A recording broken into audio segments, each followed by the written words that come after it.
এই দুর্ঘটনাস্থল থেকে ধ্বংসস্তূপের নিচে এখনো পর্যন্ত ১৩ জনকে জীবিত অবস্থায় উদ্ধার করা গিয়েছে। আর এসএসকেএম হাসপাতালে ১২ জনকে নিয়ে যাওয়া হয়েছে বলে জানা যাচ্ছে, যার মধ্যে ৬ থেকে ৭ জনের অবস্থা অত্যন্ত গুরুতর বলে খবর পাওয়া যাচ্ছে। এসএসকেএম হাসপাতালে যাবতীয় ব্যবস্থাপনা প্রস্তুত রাখা হয়েছে যাতে আহতকে নিয়ে আসা মাত্রই চিকিৎসা শুরু করে দেওয়া যায়। এই যে ছবি আপনারা দেখতে পাচ্ছেন, এখনো এই ধ্বংসস্তূপের নিচে বহু মানুষ আটকে থাকতে পারেন বলে আশঙ্কা করা হচ্ছে। তার কারণ একজন প্রত্যক্ষদর্শীর বক্তব্য অনুযায়ী বহু মানুষের আর্তচিৎকার এই ধ্বংসস্তূপের নিচ থেকে এখন অবধি শোনা যাচ্ছে। তারাতলায় ভয়াবহ বিপর্যয়, ভেঙে পড়ল নির্মীয়মান গোডাউনের ছাদ। দুপুর ১২টা নাগাদ এই বিপর্যয় ঘটেছে। ১২টা বেজে ২০ মিনিট নাগাদ দমকলের কাছে খবর যায়। তারপর থেকে একযোগে উদ্ধার কাজ চালিয়ে যাচ্ছে পুলিশ, দমকল, সেনা এবং এনডিআরএফ। এখনো পর্যন্ত ১৩ জনকে জীবিত অবস্থায় উদ্ধার করা সম্ভব হয়েছে, কিন্তু কতজন আটকে রয়েছেন সেই ছবি এখনো পর্যন্ত স্পষ্ট নয়। উদ্ধার কাজ দ্রুত গতিতে চালানো হচ্ছে। আমরা ম্যাপের মাধ্যমে, গুগল ম্যাপের মাধ্যমে আপনাদের সামনে এইটা তুলে ধরার চেষ্টা করছি যে ঠিক কোন জায়গায় এই ভয়াবহ বিপর্যয় ঘটে গিয়েছে।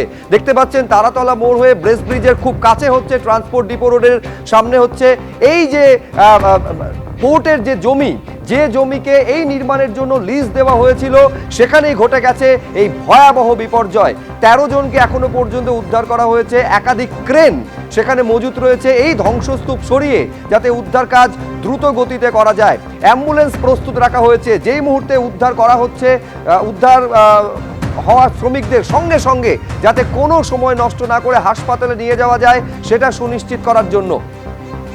আর এই গোটা বিষয়ে নিজে নজরদারি চালাচ্ছেন, টানা নজরদারি চালাচ্ছেন খোদ রাজ্যের মুখ্যমন্ত্রী শুভেন্দু অধিকারী। ব্রেস ব্রিজের কাছে হুড়মুড়িয়ে ভেঙে পড়ল নির্মীয়মান গোডাউনের ছাদ।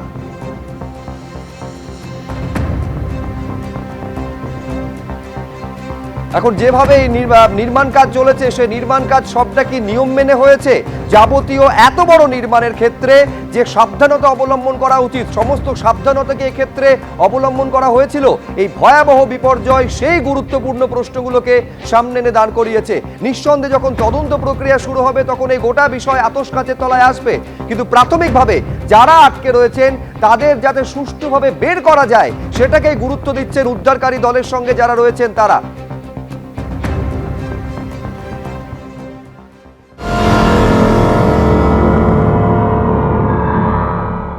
যে জায়গায় উদ্ধারকারী দল কাজ করছে তার ভেতর থেকে একজন জানান দিচ্ছে হাত বার করে যে তিনি ভেতরে আটকে রয়েছেন। যে জায়গা থেকে একেবারে যে শেডগুলো রয়েছে সেই শেডের ভেতর থেকে হাত বার করে জানান দিচ্ছেন তিনি ওই জায়গায় আটকে রয়েছেন। কখনো হাত বার করছেন, বের হওয়ার চেষ্টা করছেন। সেই জায়গায় দমকল কর্মীরা তারা ওই জায়গায় যে গ্যাস কাটার নিয়ে জায়গাটিকে কাটছে, কেটে হচ্ছে বাইরে বের করে আনার চেষ্টা করছেন। এই রকম কিন্তু বিভিন্ন জায়গা থেকে, বিভিন্ন প্রান্ত থেকে এই রকমভাবে যারা আটকে রয়েছেন তারা হচ্ছে ভেতর থেকে চিৎকার করছেন তাদেরকে উদ্ধার করার জন্য, তাদেরকে বের করার জন্য। দেখতে পাচ্ছ ছবিটি সরাসরি আমার সহকর্মী সন্দীপ যে ছবি দেখাচ্ছে, একেবারে যে জায়গায় এখন গ্যাস কাটার ব্যবহার করা হচ্ছে ঠিক ওই জায়গাতে ভেতর থেকে একজন ব্যক্তি, এক যুবক খুব সম্ভবত, সে হাত বার করে জানান দিচ্ছে সে সেই জায়গায় আটকে রয়েছেন এবং সেই জায়গায় একেবারে তাকে বলা হলো একটু ভেতর দিকে সরে যেতে, কারণ ওখানে গ্যাস কাটার ব্যবহার করে এই যে জায়গাটি লোহার যে পাতের যে অংশ রয়েছে সেটাকে প্রথমে তারা কাটছেন এবং কেটে এই লোহার পাত সরিয়ে সেখান থেকে একটা এক্সিট রুট তৈরি করা হচ্ছে। একদিকে এইরকমভাবে বিভিন্ন জায়গায় এক্সিট রুট হচ্ছে, অন্য জায়গায় চেষ্টা করা হচ্ছে ঠিক একটি জায়গায় যে ভার্টিক্যাল ড্রিলিং করে দমকল কর্মীরা বা উদ্ধারকারী দল তারা যাতে ভেতরে প্রবেশ করতে পারে সেই রকম একটা ভার্টিক্যাল ড্রিলিং করছেন, করে যাতে ওপর দিকে রাস্তা করা যায় ভেতর দিকে প্রবেশ করার। কারণ ভেতর দিকে প্রবেশ হওয়ার মতো সিচুয়েশন কোনো জায়গা থেকে তৈরি হয়নি। অত্যন্ত বিপজ্জনক পরিস্থিতি এবং সেই বিপজ্জনক পরিস্থিতির মধ্যে যুদ্ধকালীন তৎপরতায় উদ্ধারকারী দল উদ্ধার করছে। দেখতে পাচ্ছ একজনকে বের করা হচ্ছে এই মুহূর্তে,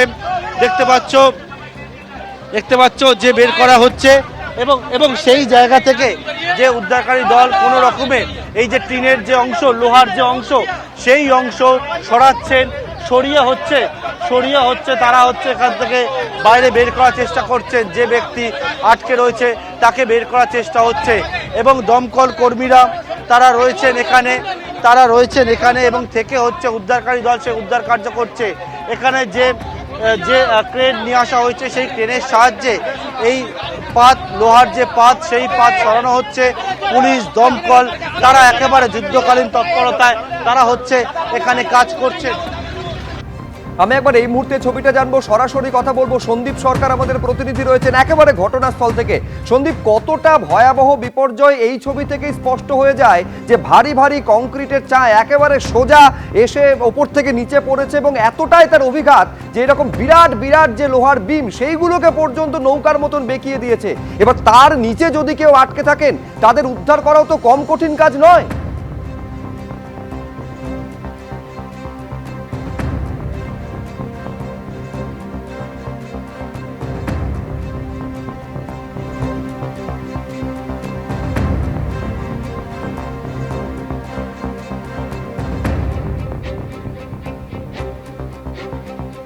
আরেকবার যোগাযোগ করার চেষ্টা করব আমাদের প্রতিনিধি সন্দীপ সরকারের সঙ্গে।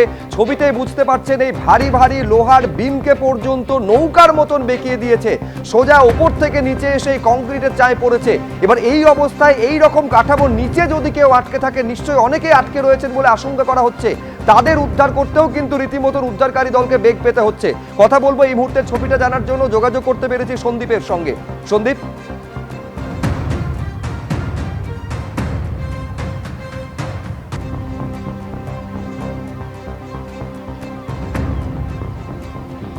সুপ্রজিৎ, আমি তোমাকে একবার ছবিটা দেখাবো।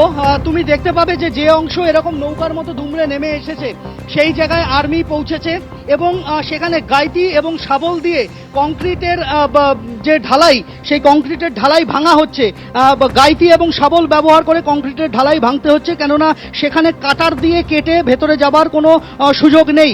সেখানে এই রকমভাবেই নিচে লোক আটকে রয়েছে বলে অনুমান করা হচ্ছে এবং সেই অংশে এই মুহূর্তে আর্মির টিম তারা কাজ চালাচ্ছে। তুমি দেখতে পাবে আর্মি এবং ডিজাস্টার ম্যানেজমেন্ট গ্রুপ কলকাতা পুলিশের তারা হাতে হাত মিলিয়ে গাইতি শাবল কোদাল দিয়ে সেই কংক্রিট ভাঙতে ব্যস্ত। কিন্তু এই দুর্ঘটনা ঘটলো কেন, যেটা একদম স্পষ্ট বোঝা যাচ্ছে যে এই কাঠামো তৈরি করা হয়েছে সম্পূর্ণভাবে অবৈজ্ঞানিক পদ্ধতিতে এই কাঠামো তৈরির ফলে এত বড় বিপর্যয় হয়েছে। আমি আমার সঙ্গে রয়েছেন আমার ক্যামেরা প্রতিনিধি অঞ্জন দা, তাকে দেখাতে বলবো। তুমি যদি দেখো এই গোটা অংশটার ছবি, যদি আমরা পুরো অংশটার ছবি দেখি তাহলে দেখতে পাবে এই যে বড় বড় লোহার কাঠামো, এই বড় বড় লোহার কাঠামোগুলো তার ওপরে এই ঢালাইটা ছিল। তুমি দেখতে পাবে যে প্রত্যেকটা কাঠামোর মাথা বেরিয়ে রয়েছে। এই গোটা ফ্রেম জুড়ে শুধু লোহার কাঠামোগুলো দাঁড়িয়ে রয়েছে খাড়া অবস্থায়, অর্থাৎ এই লোহার কাঠামোগুলোর ওপরে ছাদ ছিল, যে ছাদটা এখন আর নেই, ছাদটা ধসে পড়ে গিয়েছে। কিন্তু লোহার এই বিমগুলো আকাশের দিকে মুখ করে এখন দাঁড়িয়ে রয়েছে। এই যে লোহার বিম পরপর তুমি দেখতে পাচ্ছ অন্তত এই জায়গাটার মধ্যে 50 লোহার বিম আমরা দেখতে পাচ্ছি, যেগুলো মাথা উঁচু করে এই মুহূর্তে দাঁড়িয়ে রয়েছে, যার ওপরে এই লোহার বিমগুলোর ওপরেই কিন্তু এই ছাদটা দাঁড়িয়ে ছিল। এখন এই যে ছাদটা ঢালাই করা হলো, ছাদ ঢালাই করতে গেলে এই লোহার বিমগুলোর সঙ্গে ছাদের যে কাঠামো যার উপরে ছাদটা দাঁড়িয়ে থাকবে তার একটা সংযোগ করতে হতো। আমি বলবো যে এই লোহার বিমের মাথাগুলো একবার দেখালে বুঝতে পারবো, সুবিধা হবে তোমাদের। এই যে লোহার বিমগুলো মাথা উঁচিয়ে দাঁড়িয়ে রয়েছে এর ওপরেই কিন্তু ছাদটা ছিল। ছাদটা হুড়মুড়িয়ে নেমে এসেছে, লোহার কাঠামোগুলো এইভাবেই ভেঙে চুরে বেঁকে দুমড়ে পড়ে রয়েছে। অর্থাৎ এই যে লোহার বিমগুলো দাঁড়িয়ে রয়েছে এর সঙ্গে টান দেওয়ার জন্য, সংযোগ রক্ষা করার জন্য কোনো বাড়তি ব্যবস্থা করা হয়নি। যে ব্যবস্থা করা হয়েছিল সেটাও একটা অন্য লোহা দিয়ে, নাট বোল্ট দিয়ে বা হয়তো ঝালাই করে দেওয়া হয়েছিল, কোনো রকমের একটা কাঠামো দাঁড় করিয়ে দেওয়া হয়েছিল, কিন্তু মাঝের অংশে কোনো সাপোর্ট ছিল না। তুমি দেখতে পাবে যে একটা লোহার বিমের থেকে আরেকটা লোহার বিমের মাঝখানে বিশাল গ্যাপ। সেই গ্যাপের মাঝখানে যে ছাদ রয়েছে সেটাকে ধরে রেখেছিল আড়াআড়ি ভাবে রাখা আরেকটা লোহার বিম।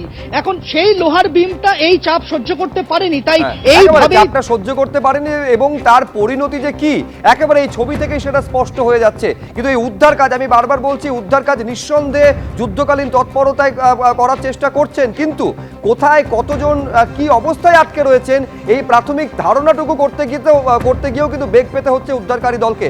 ছবিটা জানবো, আরেক প্রতিনিধি ঘটনাস্থল থেকে অর্ণব মুখোপাধ্যায় রয়েছেন। অর্ণব,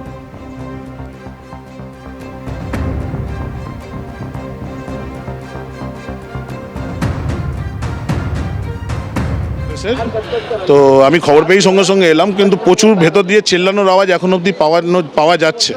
আশা করছি খুব কম, এখনও 25-30 জনকে ঠিকঠাকভাবে করলে বাঁচানো যাবে। সৌমেন পাল, কংগ্রেসের স্টেট সেক্রেটারি। এখন অবধি দেখুন মোটামুটি 7-8 জন মারা গেছে, আর বডি তো ঝুলছে প্রচুর, যেটা আমরা দেখতে পাচ্ছি, কিন্তু ওই বডি তুলতে গেলে জয়েসগুলোকে তুলতে হবে। তো এখন সেইগুলো না তুলে যারা বেঁচে আছে আমরা বললাম যে তাদের আগে তোলা হোক, পরে ওইগুলো বডিগুলোকে রেস্কিউ করা হবে। মোটামুটি যা দেখতে পাচ্ছি 6-7টা বডি ঝুলছে। মানে কোত্থেকে হ্যাঙ্গিং পুরো। একেবারে বুঝতে পারছেন যে প্রত্যক্ষদর্শীর বক্তব্য অনুযায়ী এখনো বহু মানুষের, আটকে পড়া মানুষের আর্তনাদ ভেতর থেকে শোনা যাচ্ছে। তাদেরকে সুষ্ঠুভাবে উদ্ধার করাটাই হচ্ছে উদ্ধারকারী দলের প্রাথমিক কাজ, সেইটাই তারা করার চেষ্টা করছেন। কথা বলবো অর্ণবের সঙ্গে। অর্ণব,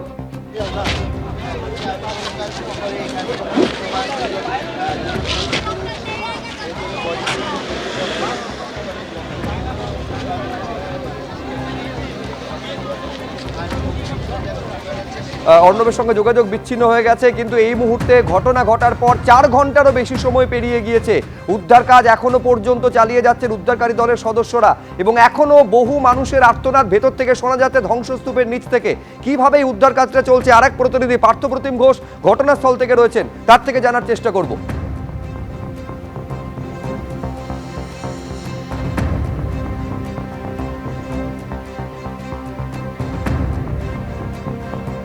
দেখো, উদ্ধারকারী দল তারা কিন্তু উদ্ধার কার্য চালিয়ে যাচ্ছেন, এবং এই মুহূর্তে যে ছবি আমার সহকর্মী সন্দীপ সাধুকা তুলে ধরছে, সেই জায়গায় দেখতে পাচ্ছ যে সেনা, পাশাপাশি হচ্ছে জাতীয় বিপর্যয় মোকাবেলা বাহিনী, তারা একসঙ্গে রয়েছে, এবং একেবারে রাজ্যের বিপর্যয় মোকাবেলা বাহিনী দমকল তারা থেকে এই যে জায়গায় লোকেট করেছে সেখানে একজন আটকে রয়েছেন, এবং সেই জায়গায় হচ্ছে স্ট্রেচার নিয়ে আসা হয়েছে, এবং নিয়ে এসে স্ট্রেচার প্রস্তুত রাখা হচ্ছে, কারণ যিনি আটকে রয়েছেন ওনাকে বাইরে বার করা সম্ভব হচ্ছে না।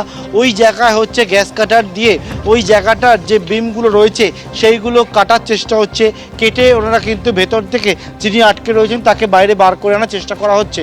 অনেকেই এখনও পর্যন্ত আটকে রয়েছেন, তারা কি অবস্থায় রয়েছেন সেই বিষয়টাও নিশ্চিত নয়। বিভিন্ন জায়গায় ছবি হচ্ছে এটাই যে এক হচ্ছে একদিকে যেমন যে জায়গায় আটকে রয়েছে সেই জায়গা, পাশাপাশি অন্য জায়গায় দেখতে পাচ্ছ সোজা সেই জায়গায় হচ্ছে জাতীয় বিপর্যয় মোকাবেলা বাহিনীর টিম, তারা হচ্ছে যে রাস্তার কথা বলছিলাম ভার্টিক্যাল ড্রিল করে ভেতরে প্রবেশ করার চেষ্টা করছেন। সেই জায়গায় হচ্ছে এটা G+2 বিল্ডিং, অর্থাৎ 3 তলার একেবারে উপরের তল থেকে নিচের দিকে যাওয়ার একটা জায়গায় তারা পথ তৈরি করছেন, যাতে ভেতরে তারা এন্ট্রি দিতে পারেন, এবং সেই মতো একটা পথ তৈরি হচ্ছে, কারণ ভেতর থেকে ভেতরে পৌঁছাতে পারলে অনেকটা তাদের কাছে ছবিটা পরিষ্কার হবে, স্পষ্ট হবে, এবং সেই মতোই বিভিন্ন জায়গা উদ্ধারকারী দল বিভিন্ন রকমভাবে কাজ করছে। একটা দিকে ছবিটা বোঝানোর চেষ্টা করব, যেমন এই যে প্রান্ত, এখানে হচ্ছে যিনি আটকে রয়েছেন সেই জায়গা থেকে গ্যাস কাটার দিয়ে জায়গাটা কেটে সেই জায়গা থেকে উদ্ধার হচ্ছে। বাঁদিকের ছবিটা আরেকবার দেখাতে বলবো সহকর্মী সন্দীপকে, যে উদ্ধারকারী দল তারা ভার্টিক্যাল ড্রিল করে সেখানে ভেতরে প্রবেশ করার চেষ্টা করছে। ঠিক তার পাশের ছবিটা দেখাবো, যেখানে হ্যামার ইউজ করা হচ্ছে, হাতুড়ি ইউজ করা হচ্ছে, করে এই যে ওপরে যে ডেব্রিসগুলো রয়েছে, অর্থাৎ সিমেন্টের যে অংশগুলো রয়েছে সেইগুলোকে কাটছেন, কেটে সেইগুলোকে সরাচ্ছেন, এবং সরিয়ে উদ্ধারকারী দল এই উদ্ধার কার্যটি চালাচ্ছে। একেবারে উদ্ধার কাজ চালাচ্ছে, এবং এই কাজটা অত্যন্ত দ্রুততার সঙ্গে করাটা জরুরি, তার কারণ দিনের আলো যত কমে আসবে উদ্ধার কাজে কিন্তু তত প্রতিবন্ধকতা তৈরি হবে। কিন্তু যুদ্ধকালীন তৎপরতায় একযোগে উদ্ধার কাজ চালাচ্ছে দমকল, সেনা, NDRF এবং পুলিশ। এবিপি আনন্দ, এগিয়ে থাকে, এগিয়ে রাখে।